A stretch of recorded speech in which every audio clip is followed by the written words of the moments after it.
उपराष्ट्रपति जगदीप धनखड़ का जम्मू दौरा, स्कॉस्ट के दीक्षांत समारोह में होंगे शामिल। कठुआ की बायोटेक स्टार्टअप एक्सपो का करेंगे शुभारंभ।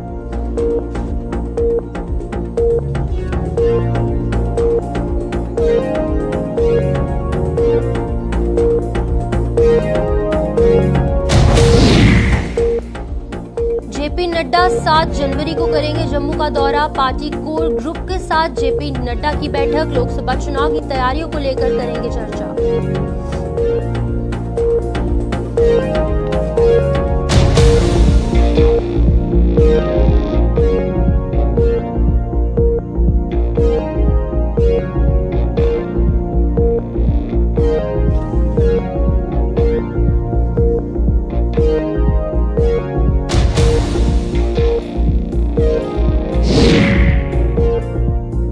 जम्मू में भव्य नगर कीर्तन का आयोजन, बड़ी संख्या में सिख संगत नगर कीर्तन में शामिल। पुलिस प्रशासन द्वारा सुरक्षा के पुख्ता इंतजाम।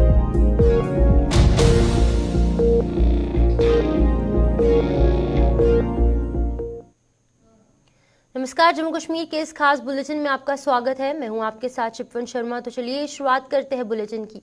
सबसे पहले बात करेंगे उपराष्ट्रपति की। तो बता दें कि उपराष्ट्रपति जगदीप धनखड़ जो हैं वो आज जम्मू के एक दिवसीय दौरे पर है। अपने दौरे के दौरान उपराष्ट्रपति धनखड़ जम्मू के शेरे Kashmir university of agriculture science and technology के 8वें दीक्षांत समारोह में मुख्य अतिथि के रूप में शामिल होंगे। वहीं उपराष्ट्रपति कठुआ में बायोटेक स्टार्टअप एक्सपो के उद्घाटन समारोह में भी मुख्य अतिथि रहेंगे।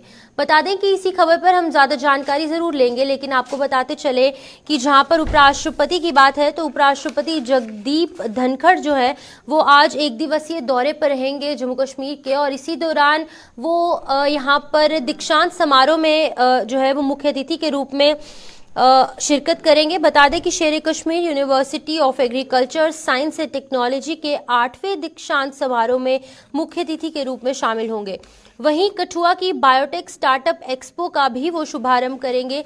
कितना महत्वपूर्ण ये उनका दौरा रह सकता है और क्या कुछ वो इसके अलावा करेंगे, इस पर हम जानकारी लेंगे। लेकिन आप तस्वीरों में साफ देख सकते हैं कि उपराष्ट्रपति जो है जगदीप धनखड़ वो जम्मू पहुंच चुके हैं और बहुत ही जल्द इसको लेकर जो है उनकी तस्वीरें सामने आएंगी। लेकिन अगर अभी की बात करेंगे तो अभी यहाँ पर उनके द्वारा सिडको का जो एक्सपो है वहां पर वो शिरकत करेंगे। उसी के साथ साथ अगर हम उनके दौरे की बात करें तो उसको लेकर यहाँ पे सिक्योरिटी के पुख्ता इंतजाम किए गए हैं और पुलिस प्रशासन जो है वो पुख्ता नजर आ रही है। जम्मू की सड़कों पर भी अगर देखें, हालांकि वो कठुआ में आएंगे लेकिन कठुआ के बाद जम्मू में भी उनके इस दौरे का जो असर है वो देखने को मिल रहा है। तो इसी पर ज्यादा जानकारी देने के लिए हमारे साथ रंजीव ज्वाइन कर चुके हैं।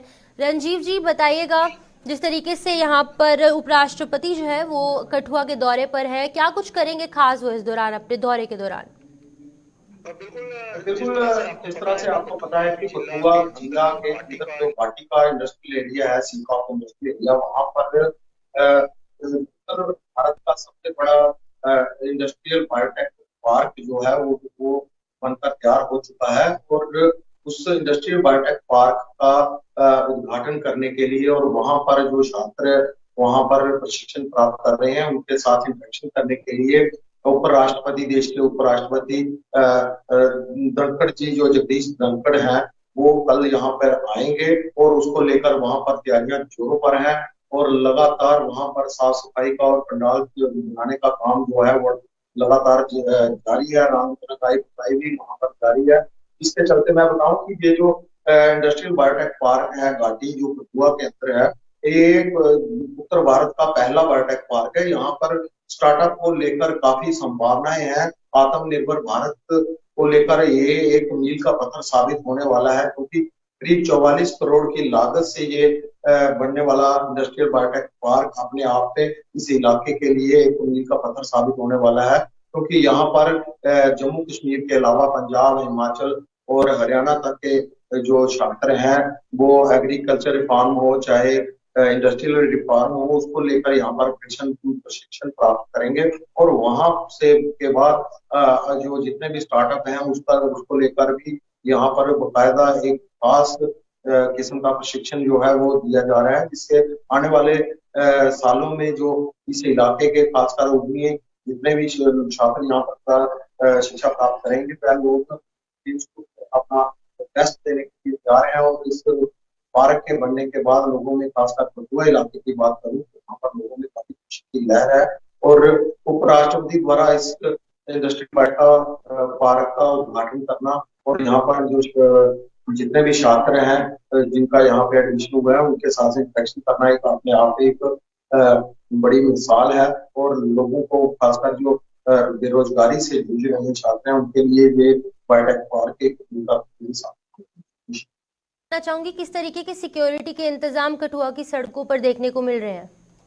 सिक्योरिटी की बात करूं तो उनका दौरा है अभी पुलिस वहां पर बैरिकेडिंग कर दी गई है। गेट जो मुख्य गेट है वहां पर बैरिकेडिंग की गई है और वहां से सबको अंदर उनके पहचान पत्र की जांच करने के बाद ही अंदर छोड़ा जा रहा है। और जो रास्ते में है वहां पर भी अलग से पुलिस बल जो है वो तैनात कर दिए गए हैं। लेकिन साफ सफाई और साजो सज्जा का काम जो है जोरों पर है। और यहाँ पर वो कल आएंगे, उनके साथ उपराज्यपाल एलजी मनोज सिन्हा के आने का भी कार्यक्रम है। और इसके जहां पर केंद्रीय मंत्री पीएमओ के मंत्री डॉक्टर जितेंद्र सिंह जिनको लेकर के यहाँ के लोगों में काफी उत्साह है कि उनके द्वारा ही, जैसे ही 2014 में भाजपा सरकार केंद्र में अस्तित्व में आई थी तो उसके फौरन बाद ही यहाँ पर इस बायोटेक पार्क का नींव पत्थर रखा गया, क्योंकि भूमि पूजन के बाद यहाँ को 2022 में ये बनकर पूरी तरह से तैयार हो गया और इस बिल्डिंग का उद्घाटन भी उपराज्यपाल द्वारा किया गया। शुक्रिया तमाम जानकारी देने के लिए रंजीव जी। जहां पर रंजीव मेहता हमारे साथ फोन लाइन के माध्यम से तमाम जानकारी दे रहे थे कि किस तरीके से उपराष्ट्रपति जगदीप धनखड़ जो है वो जम्मू के दौरे पर आएंगे और इस दौरान उनके द्वारा कठुआ की बायोटेक स्टार्टअप एक्सपो जो है उसका भी शुभारंभ करेंगे। और जिस तरीके से रंजीव ने बताया कि इसका जो फायदा है वो सीधे कठुआ के लोगों को जमीनी सतह पर देखने को मिलेगा, तो इनका दौरा जो है वो आने वाले कल होगा। क्या कुछ इस दौरे में अहम रहने वाला है उस के बारे में भी हम आपको जानकारी जरूर पहुंचाएंगे। लेकिन अभी हम अगली खबर की ओर बढ़ते हैं, जहां पर अगर हम बात करेंगे भाजपा की, तो भाजपा के जो राष्ट्रीय अध्यक्ष हैं जेपी नड्डा, उनका कल यानी कि 7 जनवरी को जम्मू का दौरा देखने को मिलेगा। और अपने दौरे के दौरान भाजपा के राष्ट्रीय अध्यक्ष जो हैं वो कोर ग्रुप के साथ बैठक करेंगे। इसी के अलावा पार्टी के वरिष्ठ नेताओं से भी जेपी नड्डा बैठक करेंगे और अपने आने वाले लोकसभा चुनाव की रणनीति को लेकर चर्चा करेंगे। इस दौरान भाजपा के जो राष्ट्रीय अध्यक्ष हैं प्रदेश की 5 लोकसभा सीटों के प्रत्याशियों और चुनावों की तैयारियों को लेकर चर्चा कर सकते हैं। जेपी नड्डा की बात करेंगे तो उनके द्वारा जम्मू के दौरे की अधिक जानकारी के लिए हमारे साथ हमारे सीनियर साथी वरिष्ठ पत्रकार विनोद कुमार जी ज्वाइन करेंगे। वो हमें जानकारी देंगे। तो विनोद जी हमारे साथ जुड़ चुके हैं। विनोद जी बताइएगा किस तरीके का ये दौरा रहने वाला है? देखिए, लोकसभा के चुनाव 2024 में आने वाले हैं और मुझे लगता है कि फर्स्ट वीक ऑफ मार्च में मॉडल कोड ऑफ कंडक्ट घोषित कर दिया जाएगा। जब एमसीसी घोषित कर दिया जाता है उसके बाद कोई बड़ी घोषणा नहीं कर सकती है सरकार। उसी लिहाज से उसको देखा जाए तो जम्मू कश्मीर में 5 सीटें हैं। 5 सीटों पर क्या गतिविधियां रहेंगी इसको लेकर के जगत प्रकाश नड्डा जो भारतीय जनता पार्टी के राष्ट्रीय अध्यक्ष हैं वो अपनी विजिट करेंगे। अपनी विजिट के दौरान अपने कोर ग्रुप से मुलाकात करेंगे। कोर ग्रुप से मुलाकात करने के साथ साथ वो देखेंगे कि जो कश्मीर बेस्ड 2 सीटें हैं, बारामूला और श्रीनगर की लोकसभा सीटें हैं, उन पे किस तरह का काम इनके द्वारा किया गया है, भारतीय जनता पार्टी के कार्यकर्ताओं द्वारा किया गया है या उनके अलायंस पार्टनर्स उनके द्वारा कितना काम किया गया है। रही बात जम्मू और कठुआ वाली सीट की, या उधमपुर जिसको बोलते हैं, उस पर तो भारतीय जनता पार्टी का लगभग ये तय माना जा रहा है कि वहां पर भारतीय जनता पार्टी को लीड मिलती नजर आ रही है और उसमें भारतीय जनता पार्टी का एक पकड़ भी है। एक सीट जो पुंछ और अनंतनाग वाली सीट है, ये नई क्रिएट की गई है, डिलिमिटेशन कमीशन के बाद ये नई सीट बनी है। इस पर इसको भी लेकर के मंथन किया जाएगा, आत्मचिंतन किया जाएगा, क्योंकि भारतीय जनता पार्टी ने कहा था कि पहाड़ी ट्राइब्स को एसटी का दर्जा दिया जाएगा। एसटी का दर्जा दिया जाता तो वो पहाड़ी ट्राइब्स वोट डालता, अभी तक उन्होंने एसटी का दर्जा पहाड़ी ट्राइब को नहीं। इन सब पर मंथन किया जाएगा, आत्मचिंतन किया जाएगा और कोर ग्रुप में ये फैसला किया जाएगा कि क्या रणनीति इख्तियार की जाएगी लोकसभा चुनाव 2024 की जम्मू कश्मीर की 5 सीटों को लेकर के। विनोद जी, मैं जानना चाहूंगी कि कितनी अहम ये इनका दौरा जो है वो जम्मू में जमीनी सतह पर देखने को मिल सकता है? देखिए, जगत प्रकाश नड्डा जो विश्व की सबसे बड़ी राजनीतिक दल के राष्ट्रीय अध्यक्ष हों, वो कहीं भी जाएं उनका दौरा अपने आप में एक महत्वपूर्ण रहता जी। है। और दूसरी बड़ी बात है कि 5 अगस्त 2019 को जब हमने इतना बड़ा संवैधानिक, हमने नहीं यानी सरकार ने, केंद्र सरकार ने, एनडीए की सरकार ने इतना बड़ा संवैधानिक बदलाव किया, 370 को अमेंड किया, 35 को रिपील किया, उसके बाद से एक इलेक्शन तो हुए हैं लेकिन बड़े इलेक्शन नहीं हुए। डीडीसी के इलेक्शन हुए हैं, डीडीसी के इलेक्शन में भारतीय जनता पार्टी को पेशरफ्ती मिली थी, बढ़त मिली थी, लेकिन उसके बाद एक बड़े इलेक्शन जो होने वाले हैं वो लोकसभा के चुनाव होने वाले हैं। लोकसभा के चुनावों पर उसका क्या इंपैक्ट पड़ता है ये पूरा देश देखेगा और खासतौर पर जम्मू कश्मीर की आवाम देखेगी।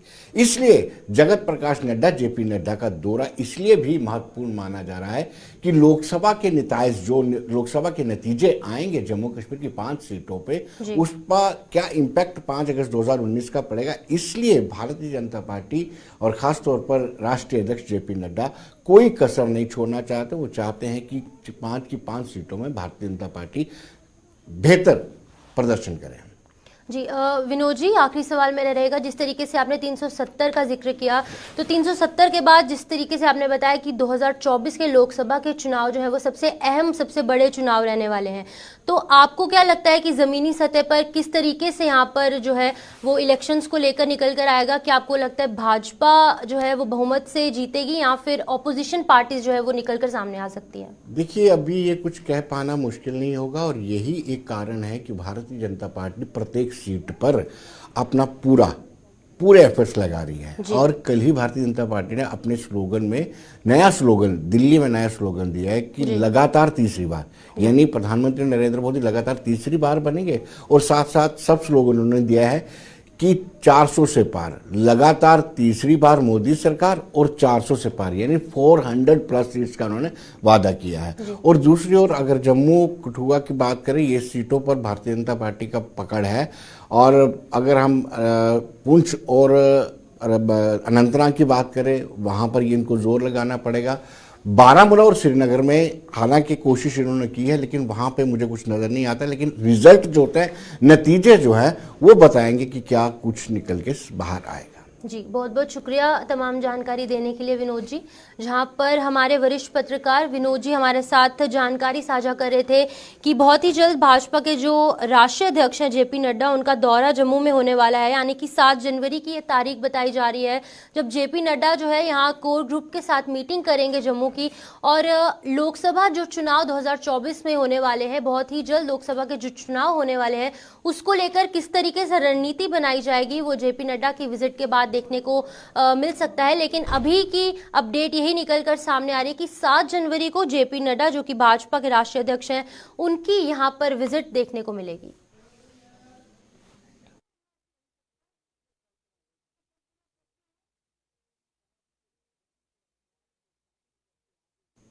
तो चलिए बढ़ते हैं अगली खबर की और बात करेंगे जम्मू की। तो गुरु गोबिंद सिंह जी के प्रकाशोत्सव के उपलक्ष्य पर जम्मू में डिस्ट्रिक्ट गुरुद्वारा प्रबंधक कमेटी जम्मू द्वारा भव्य नगर कीर्तन का आयोजन किया गया है।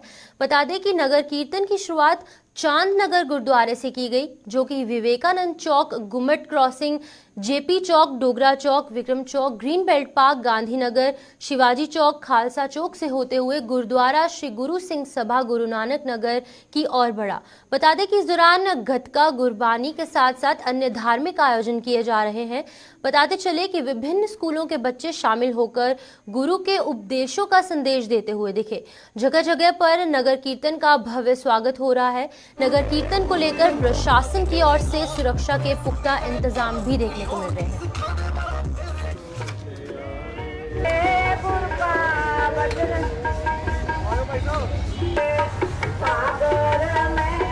वाहिगुरु जी का खालसा, वाहिगुरु जी की फतेह। गुरु सवारी साध संगत जी, कलगीधर पिता गुरु गोबिंद सिंह पातशाह जी के पावन पवित्र प्रकाश पर्व ਨੂੰ ਸਮਰਪਿਤ ਜੋ ਇਹ ਨਗਰ ਕੀਰਤਨ ਗੁਰਦੁਆਰਾ ਗੁਰੂ ਨਾਨਕ ਯਾਦਗਾਰ ਗੁਰੂ ਨਾਨਕ ਦੇਵ ਜੀ ਜੋ ਇਹ ਚੱਲਦਾ ਇੱਥੋਂ, ਇਹ ਨਗਰ ਕੀਰਤਨ ਆਰੰਭ ਹੋਣ ਜਾ ਰਿਹਾ ਹੈ। ਆਪ ਜੀ ਵੇਖ ਰਹੇ ਹੋ ਜਿਸ ਤਰ੍ਹਾਂ ਪਿੱਛੇ ਕਿ ਗੁਰੂ ਗੋਬਿੰਦ ਸਿੰਘ ਪਾਤਸ਼ਾਹ ਇਹ ਨਗਰ ਕੀਰਤਨ ਬੜੀ ਹੀ ਹਰਸ਼ੋਲਾਸ ਦੇ ਨਾਲ ਆਰੰਭ ਹੋ ਰਿਹਾ। ਸੋ ਸਾਰੀ ਸੰਗਤ ਨੂੰ ਬੇਨਤੀ ਹੈ ਕਿ ਹੁਮ ਹੁਮਾ ਕੇ ਇਸ ਨਗਰ ਕੀਰਤਨ ਵਿੱਚ ਹਾਜ਼ਰੀਆਂ ਭਰਨ ਦੀ ਕਿਰਪਾਲਤਾ ਕਰੋ ਔਰ ਆਪਣੇ ਗੁਰੂ ਦੀਆਂ ਖੁਸ਼ੀਆਂ ਪ੍ਰਾਪਤ ਕਰੋ। ਵਾਹਿਗੁਰੂ ਜੀ ਕਾ ਖਾਲਸਾ, ਵਾਹਿਗੁਰੂ ਜੀ ਕੀ ਫਤਿਹ। ਵਾਹਿਗੁਰੂ ਜੀ ਕੀ ਫਤਿਹ। वाह प्रगट्यो मर्द गंबड़ा वरियाम अकेला वाह वाह गोबिंद सिंह आपे गुरेला।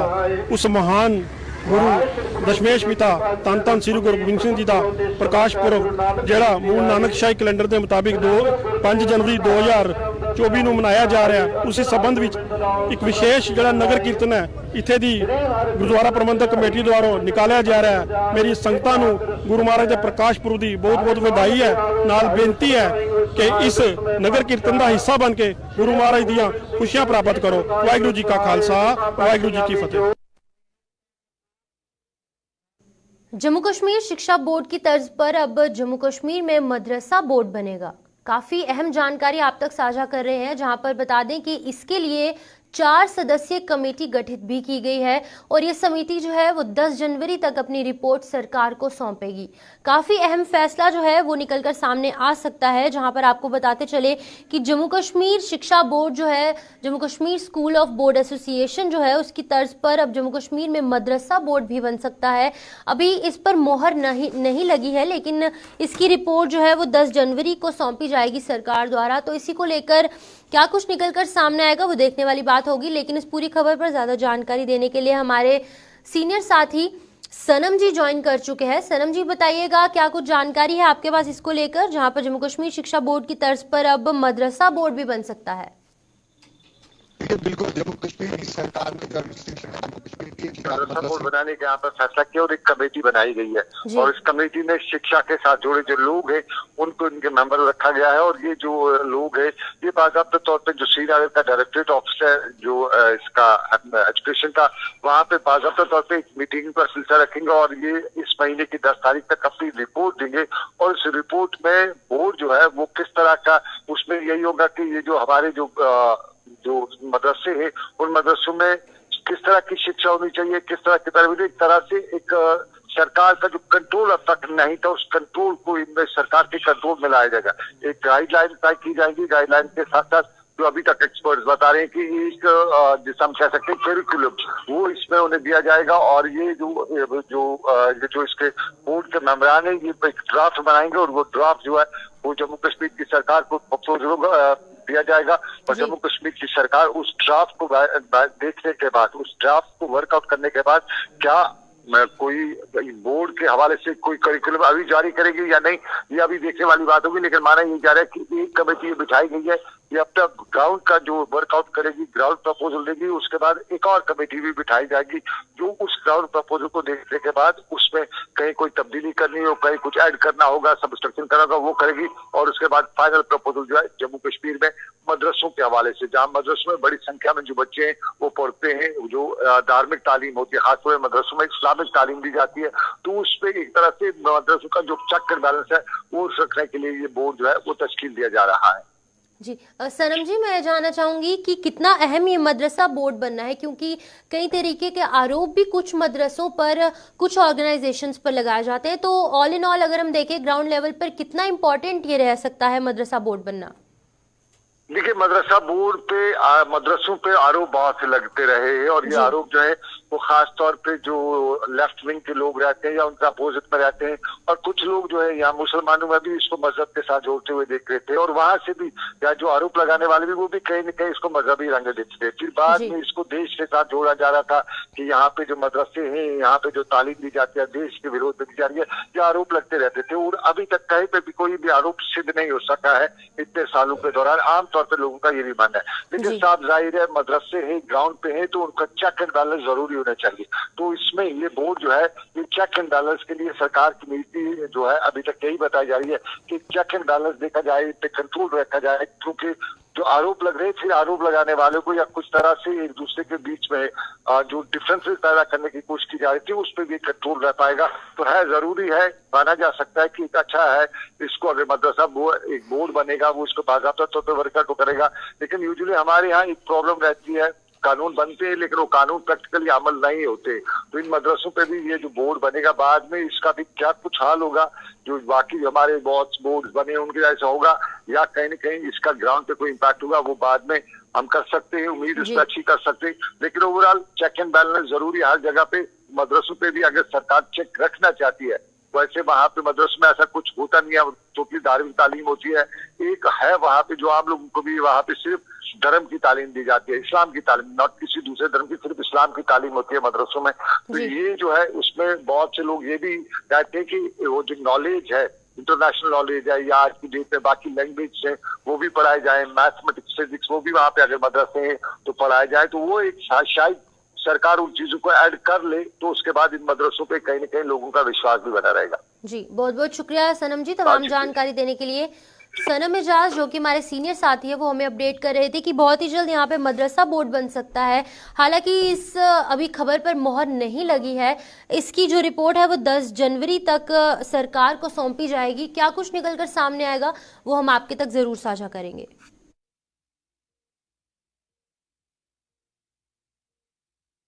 तो चलिए अब बढ़ते हैं अगली खबर की ओर, जहां पर केंद्र सरकार द्वारा हिट एंड रन मामले पर नए कानून को लेकर पूरे देश में ट्रांसपोर्टरों में उबाल देखने को मिल रहा है। बता दें कि जगह जगह पर ट्रांसपोर्टरों द्वारा प्रदर्शन और चक्का जाम किया गया। वहीं मंगलवार यानी कि बीते कल की बात करें तो जम्मू में भी ट्रांसपोर्टरों द्वारा चक्का जाम किया गया, जिसका असर पेट्रोल पंपों पर भी देखने को मिला। हालांकि जम्मू में ट्रांसपोर्टर एसोसिएशन द्वारा जम्मू कश्मीर प्रशासन तक मेमोरेंडम पहुंचाया गया है, जिसके बाद कि उन्हें मामले का हल जो है वो हो सकता है और ये आश्वासन दिया गया है कि मामले का हल जल्द से जल्द किया जाएगा।